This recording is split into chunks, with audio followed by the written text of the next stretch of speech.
We know that there's a bunch of drivers out there right now going eastbound on Carson Street. What would be protocol to try to attempt to stop this driver here, Eliana?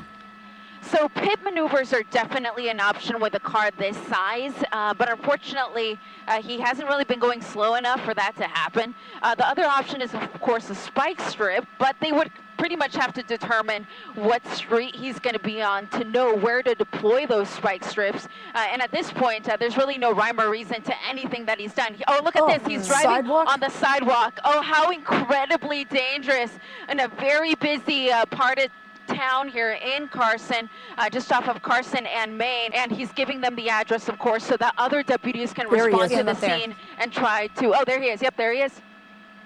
You know, it's interesting. They never went into tracking mode on this, even with his speeds coming down Carson Boulevard there.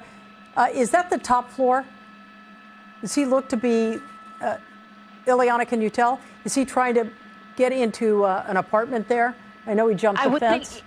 Yeah, I would think so. He jumped that small fence there, but from there, as we are coming around, it's kind of difficult to tell what's there.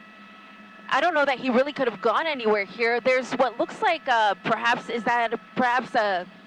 some sort of little tent or something. So this is really going to be on the side of law enforcement because they know where he's at, because obviously the police helicopter saw him. So what they're going to do now is just set up a perimeter around this apartment complex to guarantee that he's not going to be able to exit. And then once they feel comfortable, they can get up there, possibly even bring a police canine if they have it available. They'll, of course, have less than lethal weapons at their disposal to try to get this guy to come out of, again, what looks like a tent to me, just outside of one of the apartments here in what is a very large apartment complex here, just off of Moneta Drive and 218th Street here in Carson. And looks like this guy really just ran out of real estate. There was nowhere else for him to hide other than that tent.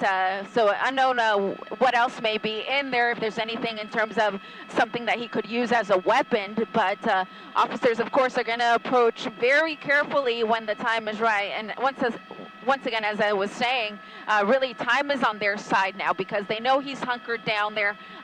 He's not going to be able to escape this situation with the number of law enforcement personnel that are now surrounding this apartment complex. And Ileana, one of the biggest problems here is they don't know who the driver was at this point. The report was a stolen vehicle.